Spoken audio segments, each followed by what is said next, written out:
So Project 2025 was crafted by the Heritage Foundation. The Heritage Foundation is a conservative think tank that was formed in 1973. They published their first ever mandate for leadership in 1981, which was a detailed plan on how to reduce the size of the government. Since 1981, they've released a new mandate for leadership every election cycle, slowly becoming more and more extreme. Project 2025 is the most extreme rendition we've seen yet. In 1981, the first mandate for leadership already began as an attack on civil rights. It recommended the DOJ, quote, halt its affirmative action policies to remedy past discrimination against women and other minorities.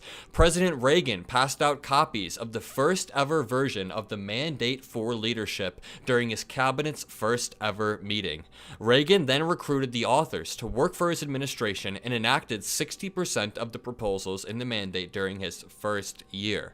The Heritage Foundation continued to put out new mandates before every administration until they eventually moved the Overton window and their proposals became a part of the mainstream discourse. And to add on to that, Donald Trump enacted 64%, I repeat, 64% of the proposals, let me reword that, of the Heritage Foundation's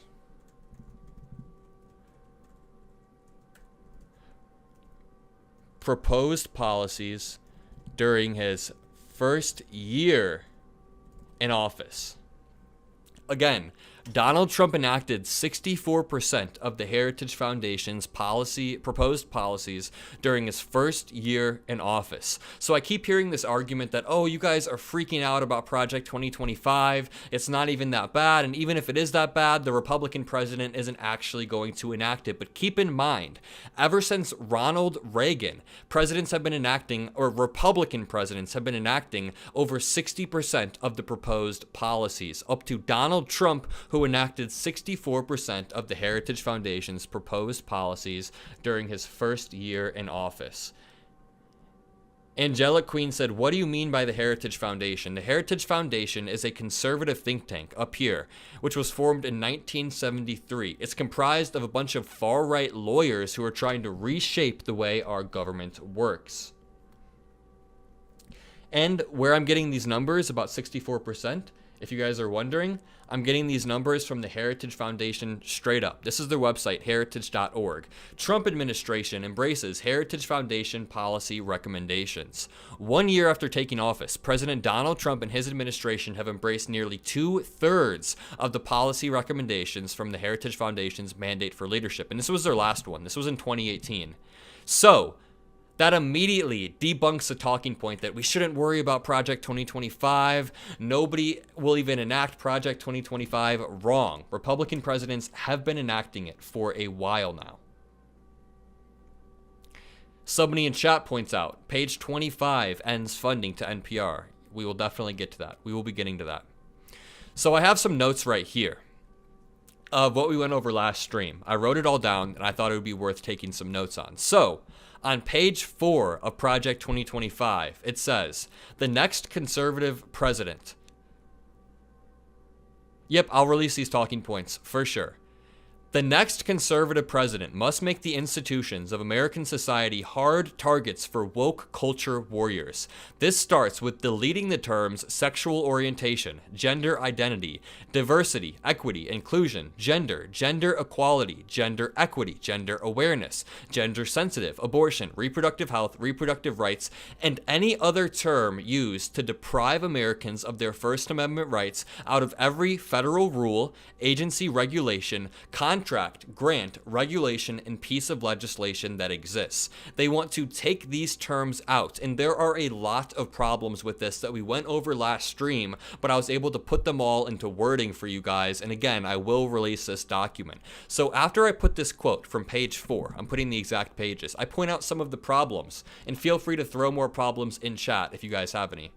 64% of the policy prescriptions. So, number 1, The logistical challenge of amending every federal document to remove these terms makes it impossible. I won't even put almost impossible, I'll say impossible. Especially considering Project 2025's plan to fire a massive amount of civil servants. So imagine the amount of contracts, the amount of regulations, grants, legislation, that would have to be combed over to remove all of these terms. Number one, how would you do that? Number two, how would you do that after gutting 50% of the civil servants that work for us? It's just impossible. Also, removing these terms could undermine efforts to promote a diverse workforce and could stop us from addressing systemic inequalities.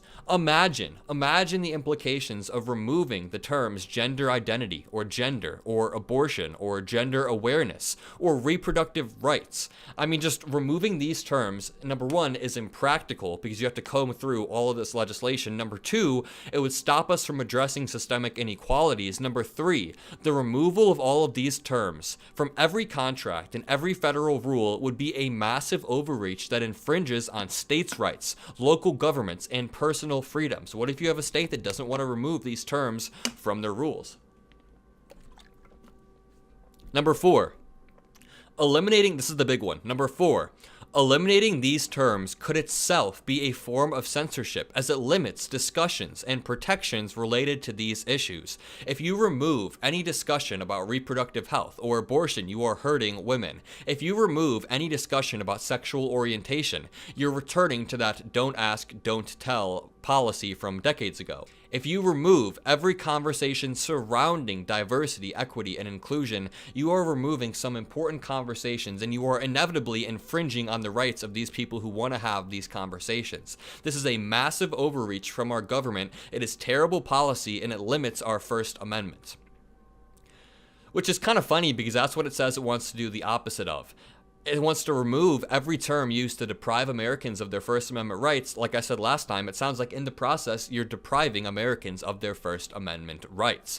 Next was the big one. We were all freaking out about this last time. Yeah, thank you all for being here in chat. I love everybody who comes to these streams. We are jumping right into it this time. We are learning. I love all of you guys. Make sure you leave a like. Also, make sure to go visit my subreddit. The link for the subreddit is right there. I'm going to be doing a giveaway revolving the subreddit, but we're going to wait till we have a few more people in here. So next, this is what we were all freaking out about last time. Pornography manifested today in the omnipresent propagation of transgender ideology and sexualization of children. First of all, why even put these words in the same sentence? A subreddit is it's a Reddit community where you can share memes, we can share polls, we can share a bunch of things about the upcoming election and build a community. It's going to be great. Go join the subreddit. Go post a meme too. Your favorite meme. Pornography manifested today in the omnipresent propagation of transgender ideology and sexualization of children. ... They continue. Pornography should be outlawed. The people who produce it and distribute it should be imprisoned. Educators and public librarians who purvey it should be classed as registered sex offenders.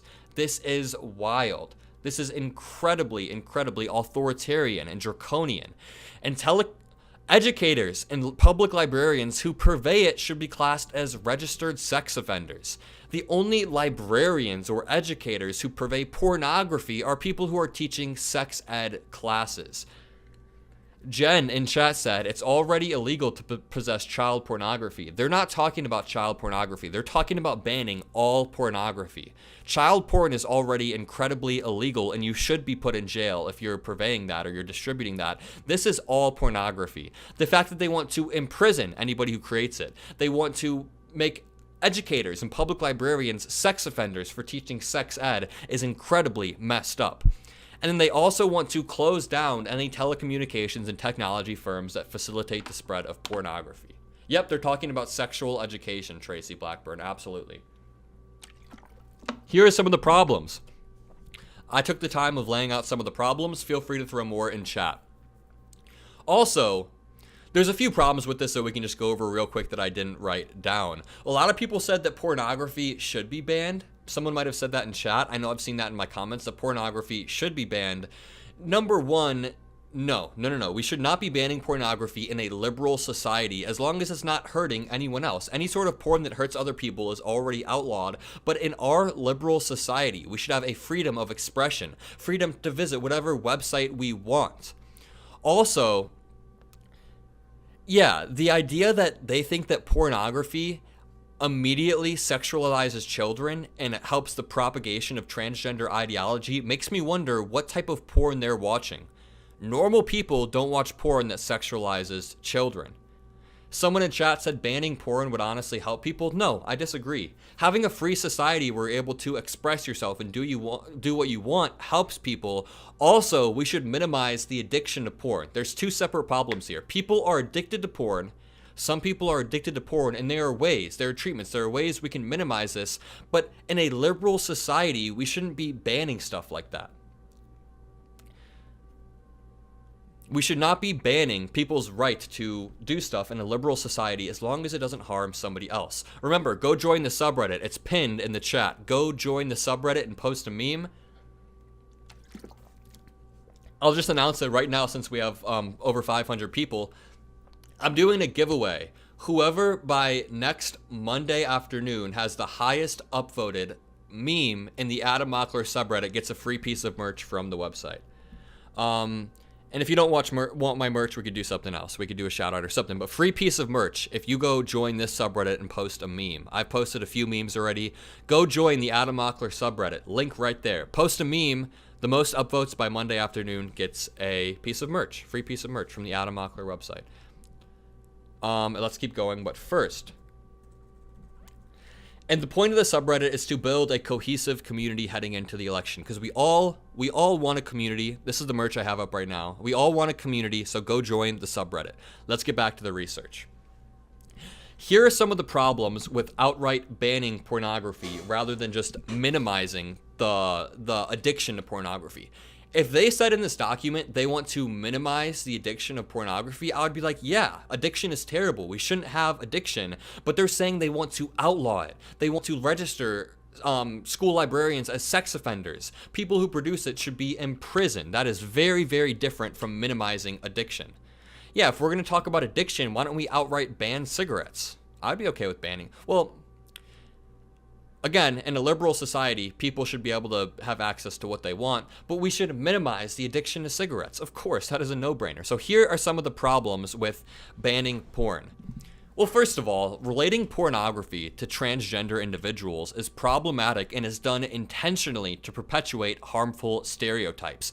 You know they didn't just by chance put the words pornography, transgender ideology, and sexualization of children all in the same sentence. These things do not deserve to be put in the same sentence at all. They're trying to obviously perpetuate harmful stereotypes. Also, pornography is protected under the First Amendment. The Supreme Court has ruled that certain forms of pornography are protected under the freedom of speech and expression. Absolutely protected by the First Amendment. We live in America. We have freedom of speech. We are a liberal society where people can express themselves how they want. The last thing we should do is ban pornography. Classifying educators and librarians as sex offenders, providing access to certain materials can have a chilling effect on education, particularly sex ed. And this is what really annoys me about Republicans. Yeah, someone in chat said it's a slippery slope too. What's the definition of porn? That can be skewed to include things that are not porn. What if I want to watch that Stanley Kubrick movie, Eyes Wide Shut? Anyone seen Eyes Wide Shut by Stanley Kubrick with Tom Cruise? I think it's Nicole Kidman. Half of that movie is people walking around naked. Are we not going to be able to watch Stanley Kubrick movies? What's up, Will? Are we not going to be able to watch Stanley Kubrick movies because it's porn? I don't know. That's a good point right there. Slippery slope. I'm going to add this. Oh yeah, or Clockwork Orange is even worse. There's a rape scene in Clockwork Orange. There's a slippery slope here. Will movies or educational material be classified as porn? Again, Classifying educators and librarians as sex offenders, providing access to certain materials can have a chilling effect on education, particularly sex ed. And here's what I was trying to say. Republicans hold all of these, or 50 Shades of Grey. Republicans hold all of these contradictory beliefs where they say in one breath they want to uphold and promote family values. Then they want to ban abortion and ban sex ed and contraceptives. But banning sex ed, banning contraceptives leads directly to more single-family households when people inevitably get pregnant at a young age and when people inevitably can't get an abortion and then the father flees or whatever happens, it creates more single-parent households. All of these policies are completely contradictory. And also, I like watching Game of Thrones and House of the Dragon. I like watching Game of Thrones. Why would we ban all porn? I don't like watching Game of Thrones for the porn aspect. They go a little too far, but I would never want them to ban it. I just really love Tyrion Lannister, right?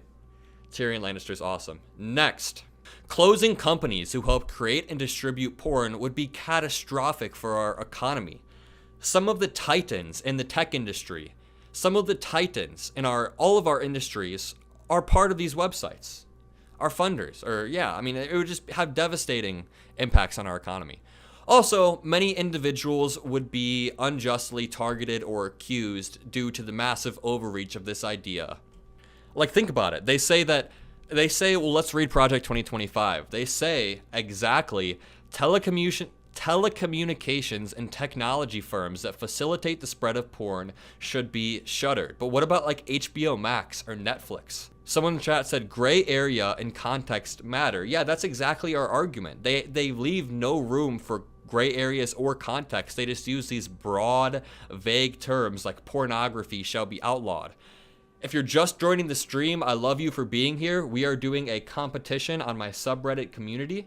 Whoever posts the best meme on my subreddit with the most upvotes, with the most upvotes by Monday afternoon will get free merch. Free merch of your choosing. Go post on the subreddit. Go join the subreddit. We're trying to fill up the subreddit. It's going to be a great community where we talk about polling. We talk about all of this amazing stuff heading into the election. We want a community. So if you go on Reddit, join the Mockler subreddit. Let's keep going. So far, we've talked about the banning of pornography. We've talked about them wanting to ban all of these terms from contracts, regulations, legislation, absolutely draconian stuff. All right.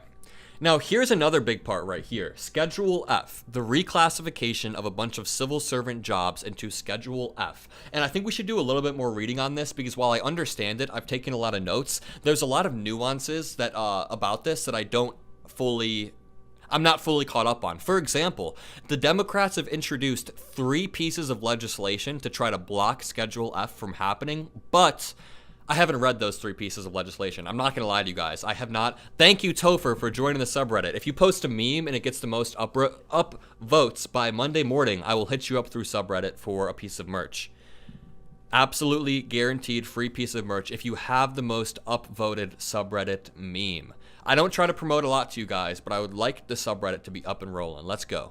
So, going back to this. Freed Marine said, Dems can't stop what's coming. Want to bet? I absolutely bet we can. The largest coalition in America is the anti-Trump coalition. So let's go over what my understanding of Schedule F, and then we can read more about it because there's some bills that I would like to read. Schedule F. Donald Trump signed the Schedule F executive order in October of 2020. October 1st, 2020. Executive order on creating Schedule F in the accepted service. By the authority vested in me as president by the Constitution and laws of the United States of America, blah, blah, blah, it hereby follows. To effectively carry out the broad array of activities assigned to the executive branch under law, the president and his appointees must rely on men and women in the federal service employed in positions of confidential, policy-determining, policy-making, or policy-advocating character. Faithful execution of the law requires that the president have appropriate management oversight regarding the select cadre of professionals. The federal government benefits from career professionals in positions that are not normally subject to change as a result of a presidential transition, but who discharge significant duties and exercise significant discretion in formulating and implementing executive branch policy and programs under the laws of the United States. So what they're saying right here is that there are tens of thousands of civil servant jobs that stay. They stay in place no matter who the president is. No matter who the president is, these jobs stay. But what they want to do is reclassify these jobs, these tens of thousands of jobs, as Schedule F jobs so they can be easily hired, easily fired, and filled with loyalists. Our institutions will be filled with loyalists because these positions will not be based on merit. People will not be hired based on merit or their qualifications. They will be hired based on how loyal they are to the President of the United States. Also, people will not be fired because they mess up. There will be no due process. Yeah, this would also be terrible for our economy. 50,000 jobs, 50,000 people fired, not because of due process, not because they did something wrong, but fired because they're not loyal enough. All right, let's keep reading this executive order not written by Donald Trump, passed by Donald Trump. I'm sure his team, I don't think Donald Trump can write a book report. With the exceptions of attorneys in the federal service who are appointed pursuant to Schedule A of the accepted service and members of the senior executive service, appointments to these positions are generally made through the competitive service. Given the importance of the functions they discharge, employees in such positions must display appropriate temperament, acumen, impartiality, and sound judgment. This is exactly what I was saying. Right now, appointments are made through the competitive service. So how qualified are you? How competitive are you in the job market? Due to these requirements, agencies should have a greater degree of appointment flexibility with respect to these employees than is afforded by the existing competitive service process. So they want Donald Trump, the president, all of Donald Trump's allies, to have a greater degree of appointment flexibility, not based off of qualifications, not based off how competitive this person is in the job market, but based purely off loyalty. Schedule F, positions of a confidential, policy-determining, policy-making, or policy-advocating character, not normally subject to change as a result of presidential transition. So we listen to Schedule F, blah, blah, blah. Okay. We can go back to this. We could read more about this, but now we fully understand what Schedule F is. So what I had written down is Donald Trump signed the Schedule F executive order in October of 2020. Schedule F sought to reclassify about 500 career positions in the federal workforce. This reclassification would make these positions exempt from the usual merit-based system of hiring and the due process involved with firing. Civil servants would be much easier to hire and fire en masse, making it easier for elected officials to fill our institutions with political loyalists. So Schedule F. Civil servants would be much easier to hire and fire en masse. Rodrigo, thank you so much for the dono. I appreciate that. Making it easier for elected officials to fill our institutions with political loyalists. This is a fundamental piece of Project 2025. Donald Trump's plan to hire thousands of civil servants that are loyal to him, and this all goes back to Schedule F. So we're putting together all the puzzle pieces right now. So, President Biden revoked the executive order in January of 2021 before it could be implemented widely. I should add that word, widely, because some institutions already started implementing it, but before it could be implemented widely. Democrats have introduced legislation like Saving the Civil Service Act, which would block presidential administrations from ordering agencies to reclassify federal positions. Congressional Democrats renewed their push to prevent any future version of the Trump administration's Schedule F executive order. Senator Tim Kaine introduced the Saving Civil Service Act on Tuesday. The legislation aims to block presidential administrations from ordering agencies to reclassify federal positions outside merit system principles. That's what I was saying earlier. People won't be hired based on merit, based on their skill, based on their qualifications. They'll be hired based on how loyal they can be to the administration. Quote, our federal employees should be loyal to constituents. They should be loyal to serving American citizens, Kane said in an interview with Federal News Network. They shouldn't be looking over their shoulder and feel like their livelihood is going to be put at risk because the president got a whim one day and says, I'll get rid of you. Schedule F treats federal employees who are hardworking as if they're expendable. It would be a horrible thing to do. That's why I fired the bill.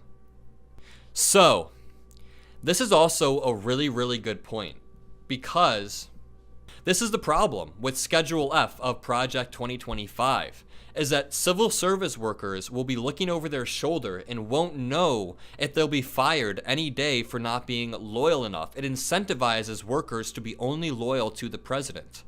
The bill will also, quote, protect the merit-based federal hiring system and help ensure our federal workers are hired based on their qualifications, not their politics. So honestly, I haven't read this article yet, but the Democrats in Congress had the exact same takeaways as us. The legislation originated in the House, where Representative Gary Connolly, reintroduced the Saving the Civil Service Act on Tuesday. The House version of the bill is bipartisan and co-sponsored by Republican Representative Brian Fitzpatrick. The civil servants who make up our federal workforce are the engine that keeps our federal government running, Democrat Connolly said on this press statement. The former president's attempt to remove qualified experts and replace them with political loyalists was a direct threat to our national. This part right here is so well said that I'm just going to put this in the document. Someone in chat was talking crap. Who was that? Someone said that we're QAnon. I just saw this message. Someone said, you have the same takeaway because of your hive mind. If anybody wants to hop on and talk about Project 2025 because you think that it's like not a big deal, then we can talk about it.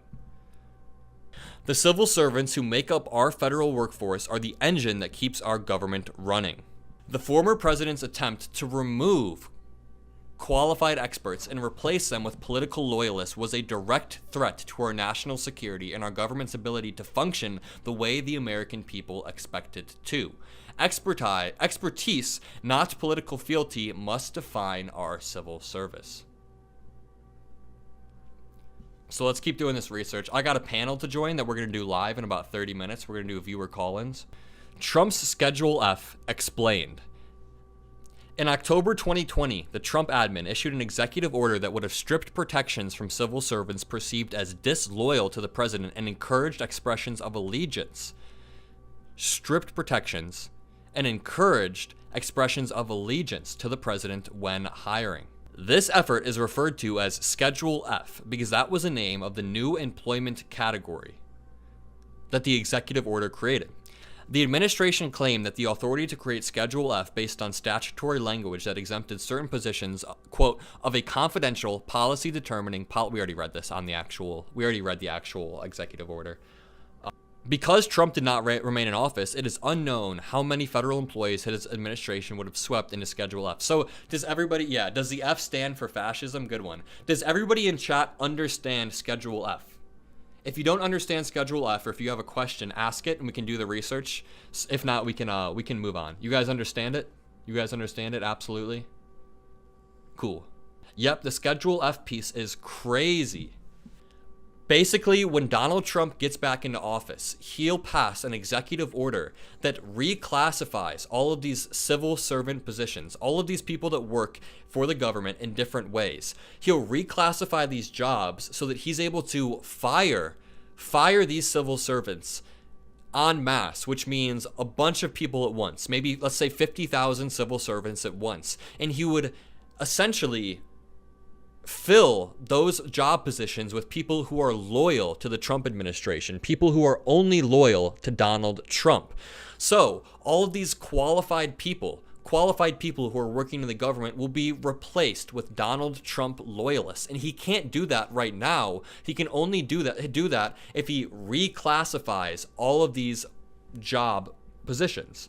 Right now, when you hire somebody for the government, you need to hire them based on their skill level, based on their qualifications, based on their past work history, but they will not be hiring people based off their qualifications. They'll be hiring people based off their loyalty to the government. They want people to be blindly loyal to the Trump administration, and you can imagine if we had 50,000 civil servants full of Trump loyalists, then Trump could skirt every single law in the book. He could skirt every single norm in the book, and all of these people below him would have his back. Even furthermore, if these people broke the law for him, if these loyal civil servants broke the law for him, then he could pardon them. He could pardon them, and that would be an official act. All right, let's keep reading.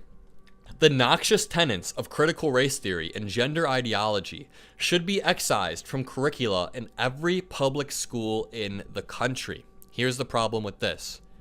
In Project 2025, on page 5, it says, the noxious tenets of, quote, critical race theory and, quote, gender ideology should be excised from curricula in every public school in the country. So here's the problem I see with this, and if you guys see any more problems, point them out in the chat. So when you use broad terms like critical race theory, or we're going to ban gender ideology from every school, that essentially leaves this. Those terms are so broad and so vague that they would, thank you Eric, right, 250K soon. Thank you for the dono. Those terms are so vague that I could see them banning certain curriculum that is actually needed in school. So for example, an actual real example. Do you guys remember this? New Florida standards teach students that some black students benefited from slavery because it taught useful skills. The standards, which were blasted by statewide teachers union as a step backward, were approved Wednesday by the State Board of Education. Obviously, this is disgusting, but what worries me is when Project 2025 says we want to ban critical race theory and gender ideology, it makes me wonder if they're going to ban people teaching about slavery, teaching about black people's history in America. Black Americans have had a rough history in America, and that is underselling it. I mean, through slavery, through the Jim Crow era, they could classify these as critical race theory and then stop teaching Black American history. One of my best classes in college was Black American history. I'm still in college. I'm taking a little break. But I took a Black American history class my first year of college, and it was so powerful. We had an amazing teacher. She was one of the sweetest people I've ever met, and she taught us a lot what happens when Republicans call Black American history critical race theory. That's the question, in the most succinct way. So, Project 2025 says, the noxious tenets of critical race theory and gender ideology should be excised from curricula in every public school in the country. These broad, vague terms will allow for Republicans to ban curricula that they view as critical race theory. What happens when Republicans classify a Black American history class as critical race theory and they start banning stuff like that? Someone in chat, Chris, said, even just history in general. What about what was done to indigenous people? Exactly. Here's one. Allowing parents or physicians to reassign the sex of a minor is child abuse and must end. Like, let's look up some of these numbers really quickly. Do you guys remember when Matt Walsh claimed there were millions of children on puberty blockers? This clip is wild, and this sums up the conservative mindset perfectly. Yeah, F Joe Rogan. I hate Joe Rogan, but you guys need to watch this clip of Matt Walsh. How many people have had this done? Depends on what. I don't think we have exact numbers, but if we're talking about the drugs, millions. You're talking about hormone blockers. Yeah. Millions of kids have been on hormone blockers, really? I'm sure someone's going to fact check me on that, but my guess is that we're into the millions now at this point. Yeah, that would be my guess. I can say for double mastectomies, I read a report recently that there were over 1,000 done between 2016 and 2019, and when you compare that to how many were done between 2008 and 2015, it's a massive increase. And over 1,000 girls had gender affirming double mastectomies in that time frame. And when you say girls, you're talking about prepubescent, right? Minors. And that's Walsh is the worst. Just up until 2019, and then we know that there's been this exponential increase with all this stuff year over year. So it's a lot. It's too many. Having this happen to one kid is way too many. It's a lot more than one. Yeah, and look, if you're an adult and you want to do that, and you people are on us that we're, I actually think that that this shouldn't be happening to. It's a very small number. Oh wait, where's millions? Right here. how many people have had this done?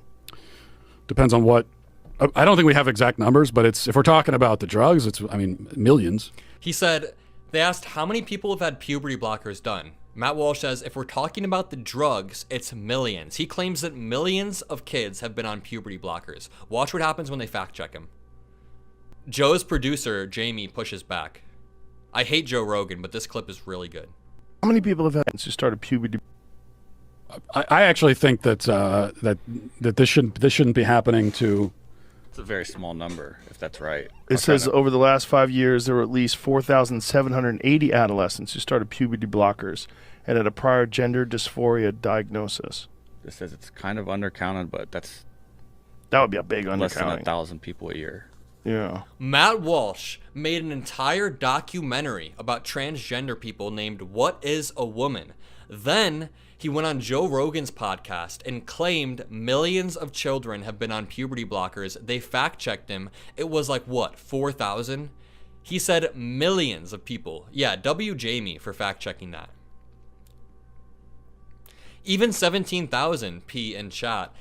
If 17,000 children or minors have been on puberty blocker, when we say minors, we mean 14-year-olds, 15-year-olds, 16-year-olds. Number one, like someone just said in chat, I'm talking to you, P. You keep saying 17,000. Number one, that's a far cry from a million. Number two, if a 15-year-old gets puberty blockers, that means they've been through therapy for years, and they had an entire consensus from a psychiatrist, a doctor, and their parents. And thirdly, people go on puberty blockers, minors go on puberty blockers for reasons more than just being transgender. Like someone said in chat a second ago, their child was developing way too early and that was causing massive health problems, so they temporarily went on puberty blockers. So, to tie this all back, thank you, Dave, for posting memes in the subreddit. The subreddit can be found right here. Join the subreddit. So, to tie this all back, allowing parents to reassign the sex of a minor is child abuse and must end. Conservatives are under the impression that millions of kids are on puberty blockers, that millions of people. Also, this reminds me of, let me go find the first ever video I made on my channel perfectly sums this up. I remember when I made this first video, this was around the time the Matt Walsh clip happened, and I thought this would be a great question, and this shows you perfectly. I would say, what of Americans do you think are transgender? There's music, so I ask him, what % of Americans do you think are transgender? I can't play it because of the music. What % of Americans do you think are transgender? I would say... Okay, Pete. Good. Before it was cool to be transgender, or before it was probably like, I would say 1.5, and now it's probably like 20%. 20%? Well, it's still 0.5%. Oh, okay. I was pretty close on 1.5. Yeah. Let me ask you this. If an adult goes to the doctor with gender dysphoria, and they try to decide on a treatment, do you think the government should be able to step in and stop that?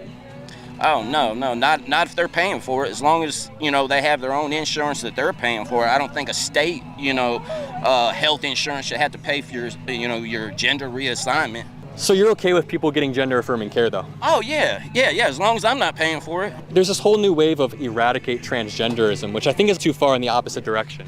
Yeah. I will say, I want to be as charitable as possible. Most Republicans, even most MAGA Republicans that I've talked to about trans issues, will admit that if you're 18 or older, you should be allowed to get gender-affirming care. That is very normal. But the fact that this man thought that 20% of Americans were transgender, you guys realize 20% is a massive number. Imagine 1 in 5 people, see it, Dave, imagine 1 in 5 people you walk past being transgender. That would also build into our argument that transgender people pass so well that if 1 in 5 people are trans and you're not even noticing, yeah, I'll go back to Project 2025, but watch this next This one. country is more divided now than it was when Martin Luther King marched when I was a kid. Blame? Let's talk blame. Yeah, let's talk blame. What's up? Have you ever heard any Democrat say that it was their responsibility, or they did this, Sure, or they of course. did? Have you looked at the records, the actual information that we found about Biden and his crime family? They would eliminate so many of the drugs, I believe, that children are able to get a hold of nowadays, there would be far fewer mental issues. What kind of drugs? Pot, for one. You disagree with smoking? You best your sweet Bippy. I grew up with kids that when it was just coming in, and I saw them. She said she grew up when it was just coming in. Isn't pot mental like issues. What kind of drugs?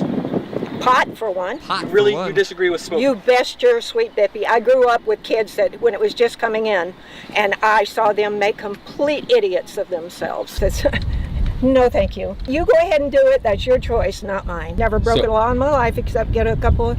Well, no, I've never actually got a speeding ticket. I've got some warnings. We can go smoke some pot in my car if you want to break a law. Not on your life. No, okay, sorry. Yeah. That was really, really funny. That was one of our first interviews ever, and it was the first time I had met my cameramen. And when I said that, both of them looked at each other like, what is this kid doing? They had no clue. I was like, See, my whole style when talking to MAGA supporters is I try to be incredibly human, I try to push back, and I try to treat them like humans. And you guys will probably see that in a lot of my content. I'm very friendly, I make a lot of jokes, and my cameramen, I remember, they looked at each other like, what the hell did that kid just say? There's also this. Be able to beat Biden next year when he lost to him last election. I love this. He didn't lose to him. We all know that. If you truly believe that he lost to him, you're still believing the narrative. Yeah. You're telling me this and Biden won, campaigning out of his basement. Yes. You tell me that 60 people. You tell me that Biden got 81 million votes, I'd laugh at you. Trump brought the evidence to 60 courts. Everyone rejected him. The DOJ, Because it didn't hurt people. That's where it comes from. The DOJ, the FBI, Bill Barr, people in his cabinet all say there's not enough evidence to overturn the election, and it seems like there's a convenient excuse every time I bring that up. So you say illegal judges? Illegal judges? That's so funny. I say there's a convenient excuse every time I bring up these court cases, and they immediately say, oh, but what about the corrupt judges to overturn the election? And it seems like there's a convenient excuse every time I bring that up. So you say illegal judges? Illegal judges? Judges. Ones who are so one-sided. Wait a minute, though. A lot of those judges were appointed by Donald Trump. Well, but he, just like Barr. Bill Barr turned on him. Bill Barr is part of the problem. There's that uniparty establishment that is providing this income and this warmongering fear. Do you watch CNN? No, I don't really watch news. What do you want? Where do you get your information from? George Soros feeds me information straight up. That's your biggest problem right there. Yeah. So at this point, my cameramen kind of knew that I joke around with them a lot. So when I said that George Soros feeds me information, they knew I was joking. But oh my God, this lady knew I was joking right here. These two ladies thought I was serious. One of them called me an idiot right here, I think, right? Soros, she feeds me information straight up. That's your biggest problem. She says, you're an idiot. Yeah, I'm trolling you guys right now and you can't even tell.